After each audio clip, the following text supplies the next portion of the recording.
오늘 저는 히브리서 11장 8절로 12절의 말씀을 가지고 크게 한번 따라하겠습니다. 믿음의 조상 아브라함의 영성. 믿음의 조상 아브라함의 영성이란 제목으로 은혜의 말씀을 나누고자 합니다.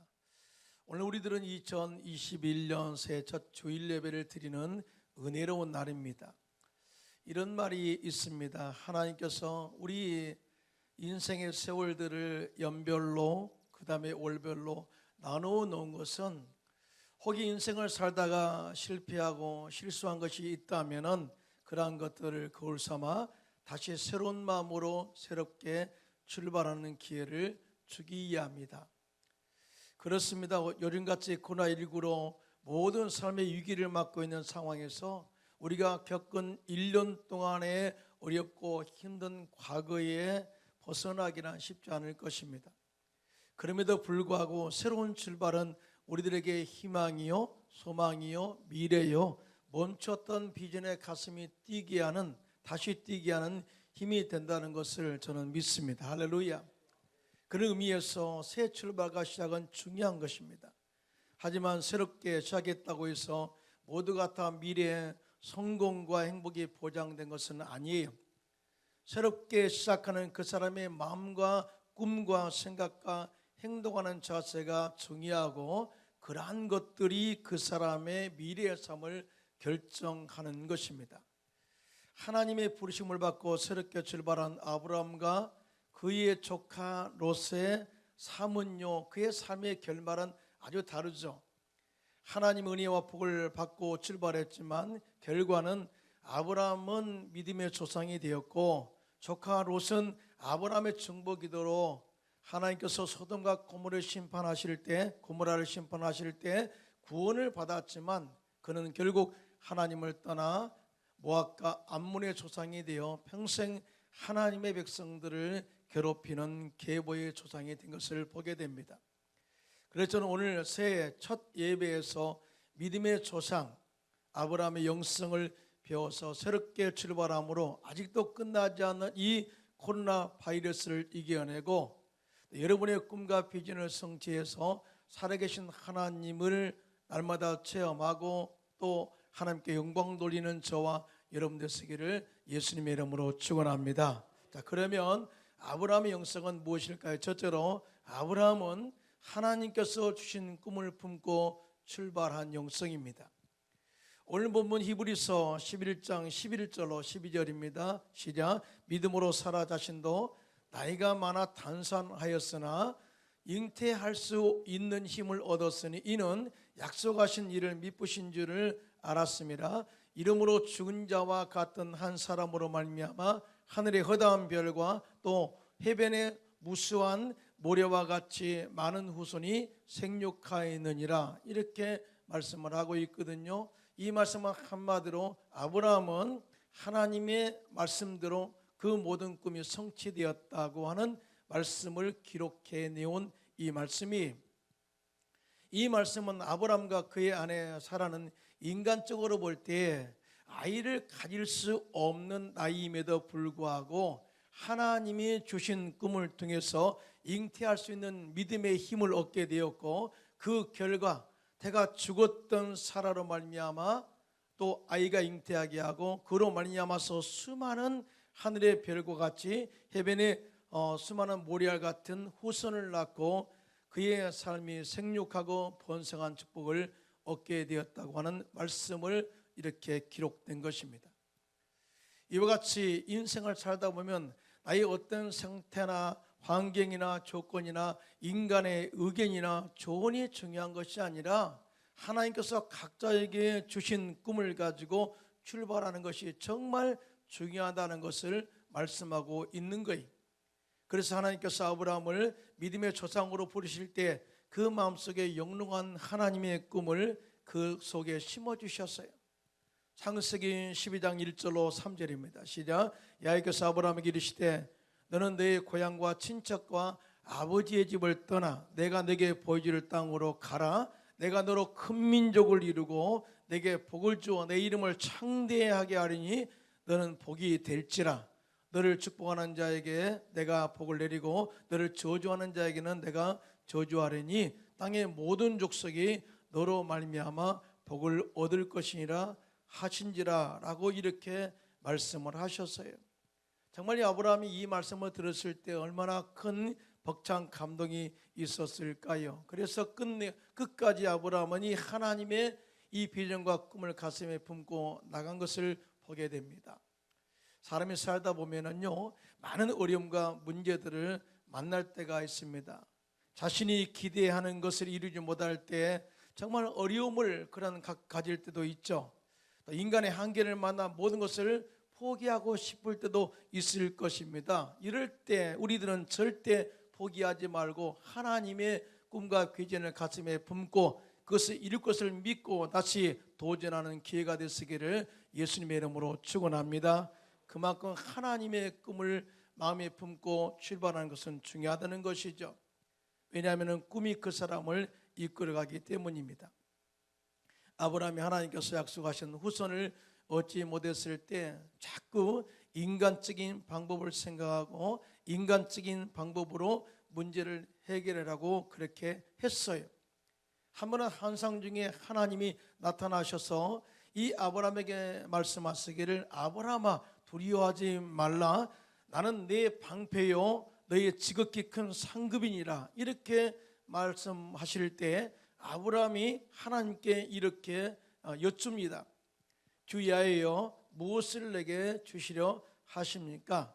나는 자식이 없사오니 나의 상속자는 이 다메섹 사람 엘리에셀로 삼겠습니다. 주님께서 내게 자식을 주시지 아니하였으니 내 집에서 자란 자가 내 상속자가 되는 것이 맞지 않겠습니까? 라고 이렇게 퉁명스럽게 자기 인간적인 생각을 이야기해요.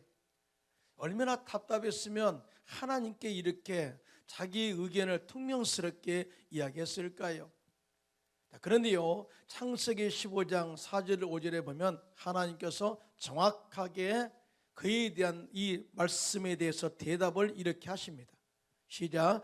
야훼의 말씀이 그에게 임하여 이르시되 그 사람에 대해 상속자가 아니라 내 몸에서 날 자가 내 상속자가 되리라 하시고 그를 이끌고 밖으로 나가 이르시되 하늘을 우러러 무뼈를 세울 수 있나 보라. 또 그에게 이르시되 내 자손이 이와 같으리라 하고 그렇게 다시 꿈을 그 마음속에 불어넣은 것을 보게 됩니다. 이 말씀 뒤에 이렇게 말합니다. 아브라함이 야훼를 믿음으로 그가 의로 여김을 받았다 이렇게 말씀을 해요. 다시 말해서 아브라함이 하나님의 그 약속의 꿈을 가슴에 품고 믿음으로 가서 결국 아브라함은 의로 여김을 받게 된 그런 축복의 사람이 되었다 그 말이죠. 아브라함이 이러한 상황을 볼 때 지금 우리들의 상황과 비슷하다고 생각합니다. 코로나19는 언제 끝날지 모르고 경제 회복은 아득하고 사람들과의 관계는 더 악화되어 가고 심지어 영적으로 비대면 예배로 인해서 하나님과의 관계 회복, 성도들과의 교제인 코이노니아를 통한 신앙 회복은 언제 회복될지 참으로 어려운 상황이 전개되고 있습니다. 그런데 우리의 모든 주변을 보면 하나님은 가만히 계신 것처럼 느껴지는 이때가 아닐까요? 이럴 때 우리들은 환경을 바라보고 인간적인 방법으로 해결책을 찾으려고 하지 말고 하나님의 말씀과 하나님의 각자에게 주신 꿈과 비전을 가슴에 품고 나가야 될 줄로 믿습니다. 왜 하나님의 주시는 꿈이 우리가 중요하고 그 꿈을 우리가 마음에 품어야 되느냐? 하나님의 꿈은 그 안에 생명력이 있기 때문인 줄로 믿습니다. 생명력이 있는 생수가 사람을 살리는 거예요. 에스겔의 환상에 보니까 에스겔의 환상에 딱 보니까 성전 문지방에서 흘러나오는 생명의 물 생수가 차고 넘쳐서 물이 흘러 사해 바다로 들어가자 죽은 바다가 다시 살아났습니다. 그러자 떠났던 물고기와 사람들이 어부들이 다시 돌아오게 되고 주변의 생물들이 다시 살아나므로 새들이 깃들고 동물들이 번성하는 축복의 땅으로 변해버렸어요. 우리들의 새로운 꿈은 예수님의 십자가에서 이루신 꿈으로 채워야 될 줄로 믿습니다. 예수님께서 십자가에서 마귀를 멸하시고 생활의 저주를 끊으시고 아버지의 복으로 채워주셨어요. 또한 질병을 치유하시고 예수 믿는 자들에게 영원한 생명을 주셨습니다. 이것이 바로 우리를 살리는 이 축복의 생수가 되는 것입니다. 이 사람을 살리는 생명의 꿈을 가지고 나가면 나를 만나는 사람들이 생명을 얻게 되고 삶의 변화가 일어나게 되고 선한 영향력을 미치는 사람으로 변화되는데요. 어느 날 저녁 멕시코 과달라자라에 있는 선교부에 조세 곤잘레스라는 13세 소년이 걸어 들어왔습니다. 저녁 예배가 끝날 무렵 그는 앞으로 나와 예수 그리스도를 믿어 영접하고 구원을 받게 되었어요. 그 소년과 상담한 오빌라이드 선교사는 그가 아버지를 잃고 갈 곳이 없어서 채판 공장 화덕 온도를 삼아서 그곳에서 자는 소년임을 알게 되었습니다. 그 선교사는 아내가 세상을 떠났고 2살 난 아들은 미국으로 보냈으므로 그 소년을 자기 집으로 오라고 하여 같이 기도하며 학교를 보내게 되었어요. 그 선교사님은 소년을 말씀과 기도로 양육하였고 그리고 세상에 선한 일을 하도록 그의 마음속에 꿈을 주고요. 결국 의과대학에 보내어서 졸업 후에 그리스도의 사랑과 복음을 전하는 의사가 되게 해서 그렇게 쓰임받겠다는 거죠. 이 오빌라이드 선교사의 꿈이 그 청소년에게 전달되어서 큰 역사를 이루게 된 것입니다. 그 이외에도 오빌라이드 선교사가 하나님의 꿈을 가지고 양육한 많은 소년들이 있는데 이들 가운데 의사, 변호사, 목사, 기술자, 교사 등이 되어 모두 각자 일대에서 일하면서 그리스도를 증거하는 선교사로서 즉 직장 선교사로서의 산 증인들이 되었다고 그렇게 기록하고 있습니다. 오빌라이드 목사는 그 시에서 한 소년이란 얼마나 귀한가, 누구의 손에 붙잡혔는가에 따라 다이아몬드가 되거나 파멸의 폭탄이 될 수도 있다라고 말하면서 교회는 이러한 삶의 하나님의 꿈을 가지고 나아가야 한다라고 이렇게 이야기했습니다. 하나님의 생명을 꿈을 가진 선교사의 헌신과 열정과 섬김이 어려운 환경으로 인해서 희망이 없는 청소년들에게 생명을 불어넣어 그들을 살게 하고 예수의 생명이 그들로 하여금 영적으로 죽어가는 세상을 살려가고 있다는 것을 증언하고 있어요. 지금 코로나19로 인해서 세상은 영적으로, 사회적으로, 환경적으로, 관계적으로 육체적 질병으로 세상에 죽어가고 있습니다. 이 죽어가는 세상을 살리는 것은 예수의 생명인 줄로 믿습니다. 이 세상을 살리는 것은 십자가의 생명인 줄로 믿습니다. 말씀의 생명이 이 세상을 살립니다. 성령의 생명이 이 세상을 살리는 것입니다. 생명의 기운이 들어가는 곳마다 회복의 역사가 일어나는 것이죠. 이 생명의 기운을 가정에도 모셔드리기를 예수님의 이름으로 축원합니다. 그렇습니다. 우리들은 하나님의 생명의 꿈을 가지고 출발하여 여러분의 삶의 생명의 역사, 은혜의 역사, 축복의 역사가 넘쳐나기를 예수님의 이름으로 축복합니다. 둘째로 아브라함은 하나님의 말씀에 온전히 순종한 영성이었어요. 오늘 본문 히브리서 11장 8절로 10절입니다. 시작. 믿음으로 아브라함은 부르심을 받았을 때 순종하여 장래의 유업으로 받을 땅에 나아갈새 갈 바를 알지 못하고 나아갔으며 믿음으로 그가 이방의 땅에 있는 것 같이 약속의 땅에 거류하며 동일한 약속을 유업으로 함께 받은 이삭 및 야곱과 더불어 장막에 거하였으니 이는 그가 하나님이 계획하시고 지으실 터가 있는 성을 바랐습니다 라고 이렇게 기록하고 있습니다. 아브라함은 하나님의 꿈을 품고 그것이 이루어질 것을 믿고 말씀에 순종하여 하나님의 약속의 꿈을 이루어낸 증인이다 라고 이렇게 소개를 하고 있는 것입니다. 이런 관점에서 믿음은 온전한 순종에서 완성된다는 것을 증언하고 있습니다. 하나님은 순종하는 자에게 복을 주실 줄로 믿습니다. 하나님이 아브라함을 복 주신 이유는 그가 하나님의 말씀에 순종했기 때문이다 그 말이죠. 그의 아들 이삭도 하나님 말씀에 순종해서 그날 땅에 머물어요. 그리고 그곳에서 우물을 팔 때마다 물을 얻게 되었고 농사를 지어서 100배의 결실을 거두었다고 증언하고 있습니다. 하나님은 불순종한 사울을 제하시고 순종한 다윗을 세워서 그 가문을 복되게 하시고 그 가문에서 메시아 즉 예수님이 탄생하게 하셔서 인류의 구원의 씨앗이 그 가문이 되게 하셨다 그 말이죠. 이와 같이 말씀에 순종한 사람의 가문은 형통케 하신다는 사실을 절대 믿어야 될 줄로 믿습니다. 이 아브라함의 순종이 최종적인 순종의 테스트는 100세에 얻은 아들을 하나님의 명에 따라 모리아산에 번제로 드릴 때였어요. 하나님의 명을 받은 아브라함은 아침에 일찍 일어나 사환 둘을 데리고 사흘 길을 건너 하나님이 지시하신 땅 모리아산에 이르게 됩니다. 그곳에서 사환 둘은 그곳에 두고 아들 이삭과 함께 모리아산에 올라가서 이삭을 그곳에서 결박하고 제단에 올려놓고 칼을 들어 내리쳤습니다. 그때 하나님께서 급하게 아브라함을 부르시고 멈추게 하시고 이삭 대신에 순양을 예비하셔서 번제로 드리게 하시고 이삭을 살려주셨습니다. 하나님은 죽은 자를 살리시는 하나님의 은혜를 그 고백대로 믿음대로 그렇게 살게 해주신 것이죠. 그리고 이러한 아브라함의 온전한 순종을 보시고 이렇게 말씀하십니다. 아브라함아, 이렇게 하였으니 이제야 내가 하나님을 경외하는 줄 아노라 하고 그에게 다음같이 엄청난 축복을 주십니다.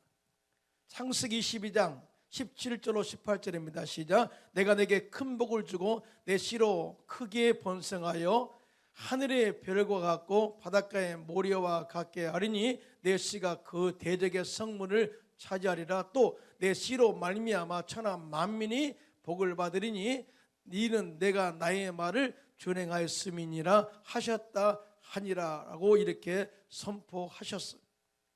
그러니까 하나님께서 이 아브라함에게 약속하신 이 말씀을 성취한 그 이유는 네가 하나님을 경외함으로 말씀에 순종한 결과야 라고 정확하게 복 주시는 이유를 그렇게 말씀을 하고 있다는 것이죠. 순종은 행함으로 나타나는 것입니다. 순종은 믿음에서 나타나는 것인데 믿음은 행함으로써 온전해진다고 그렇게 성경은 말씀을 하고 있습니다.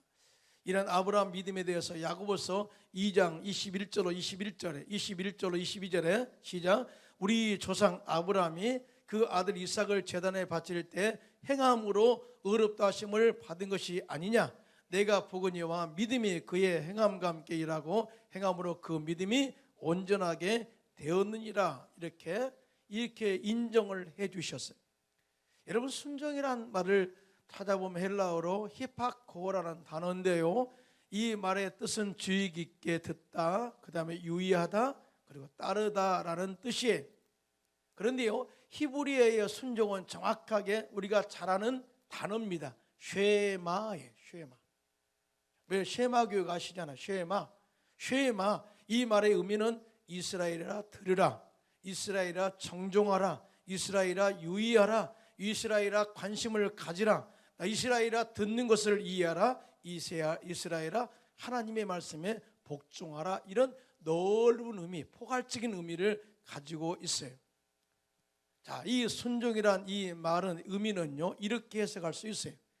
하나님의 말씀과 예수님의 십자가의 사랑과 은혜를 관심 갖고 파악하여 그 말씀의 의미를 잘 알고 이해하는 자만이 순종할 수가 있다라는 것을 가르쳐 준 거예요. 그러니까 우리가 하나님을 알 때 그냥 대충 알아서는 순종할 수 없다는 거죠. 이런 사람은 절대 믿을 수 없고 이런 사람은 절대 순종을 요구할 수 없다.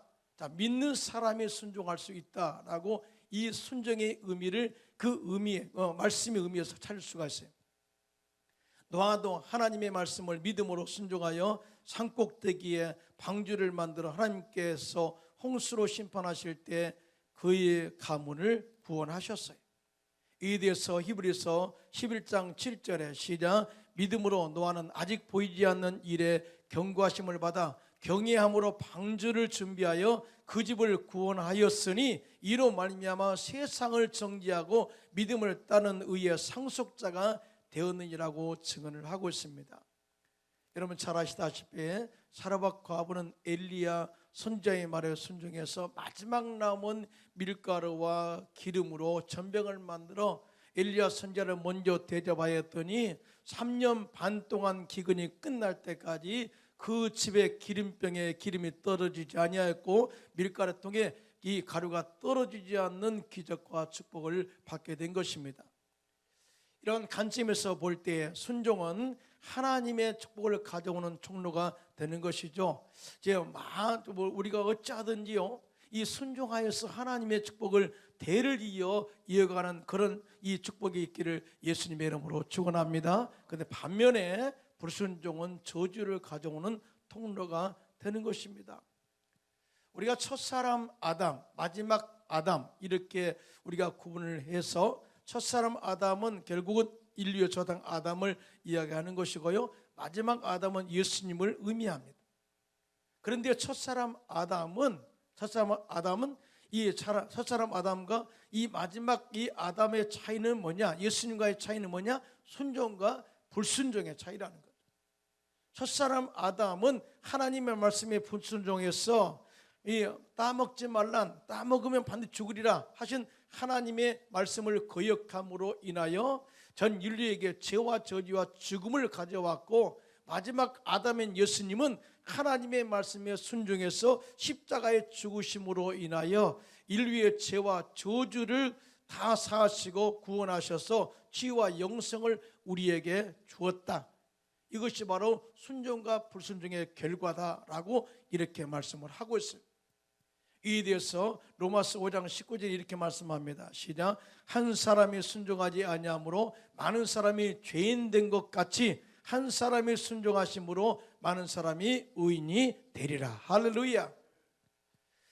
미국에 가면은 매사추세츠주의 뉴샴폰통이라는 곳이 있는데요, 인구 약 3만 5천 명쯤 사는 작은 도시가 조그마한 오두막집 하나로 유명한 관광지가 되었다고 합니다. 그 집 앞 간판에는 이 집은 미국 역사를 새로 만들어낸 위대한 집이다. 그리고 그 간판 밑에 그 집을 통해서 미국을 일으키고 세우고 영향을 미친 인물들을 쫙 기록해 놓았다고 하죠. 그런데 지금으로부터 약 200년 전 이곳에 오두막을 짓고 이 남편 조나단과 그의 아내 사라가 가정을 이루고 살았어요. 그들은 가난한 부부로 살았지만 이름 없는 가문의 사람들로 살았지만 12명의 자녀를 낳았고요. 그 이후에 4대 5대에 걸쳐 수많은 후손들이 늘어났습니다. 그런데 그 가문을 통해서 엄청난 이 영향을 미친 인물들이 나오게 되었는데요, 부통령 1명이 나왔고요, 13명의 대학 총장이 나오고요, 3명의 주지사가 나왔고요, 3명의 시장, 149명의 변호사, 48명의 판검사, 116명의 선교사와 목사, 75명의 사업가, 25명의 발명가, 66명의 교수, 82명의 차관급 공무원, 68명의 의사가 배출되었어요. 그런데 그들은 한결같이 그 지역과 나라에 많은 유익을 남긴 사람들이었다고 기록되어 있어요. 그래서 많은 학자들이 도대체 무엇이 이 가문을 이토록 빛나게 만들었을까 생각하고 그 가문을 조사하고 연구하다가 그 비결을 발견하게 되었어요. 그 가문의 조상 조나단과 사라는 12명의 자녀들에게 아름다운 영적인 믿음의 유산을 물려주었다는 거예요. 하나님을 예비하는 아름다운 신앙과 하나님을 뜨겁게 사랑하는 심장과 인생의 고난이 다가왔을 때 전능하신 하나님의 약속의 말씀을 붙잡고 일어나는 신앙, 그리고 하나님의 꿈을 가지고 무릎 꿇어 기도하는 영성을 그들이 그렇게 살았고요, 삶으로 그들에게 그 유산을 물려주었다는 거예요. 그 자녀들은 부모의 가르침을 통해서 하나님의 꿈을 품고 부모의 말씀에 순종해서 살아온 결과 하나님께서 그 가문을 복되게 하셨다라고 이렇게 간증을 하고 있습니다. 우리 새해 우리들은 정말 하나님과 함께 동의하면서 큰 복받아 큰 일 하시기를 예수님의 이름으로 축원합니다. 자, 오늘 첫 예배죠. 주일 예배입니다. 그래서 우리가 이 모든 어려움이 다가오면은 모든 것이 기본으로 돌아가자라는 말이 있어요. 기본으로. 다시 말해서 우리가 정말 이렇게 새로운 첫 주에 출발하면서 가장 중요한 것은 우리 영성을 다시 기본으로 돌이키자라는 의미를 가지고 오늘 저는 이 말씀을 한 거예요. 아브라함 믿음의 조상이잖아요. 그렇죠? 그래서 아브라함 영성을 가슴에 품고 출발하는 새해가 되시기를 축원합니다. 그래서 먼저 각자에게 주신 꿈을 우리가 받아야 돼요. 기도 많이 하십시오. 그리고 하나님이 나를 통해서 이룰 것이 무엇입니까? 꿈을 가슴에 품고 또한 어떠한 상황에서도 믿음의 주 예수를 바라보고 십자가에서 마귀를 멸하신 영원한 승리를 이루신 예수님을 바라보고 하나님의 말씀에 순종하여 나감으로 말미암아서 아브라함과 믿음의 조상들이 받은 그 축복들을 받아 누릴 뿐만 아니라 이 축복을 대를 이어 가문이 영원히 흐르게 하는 축복의 통로가 되시기를 예수님의 이름으로 축원합니다.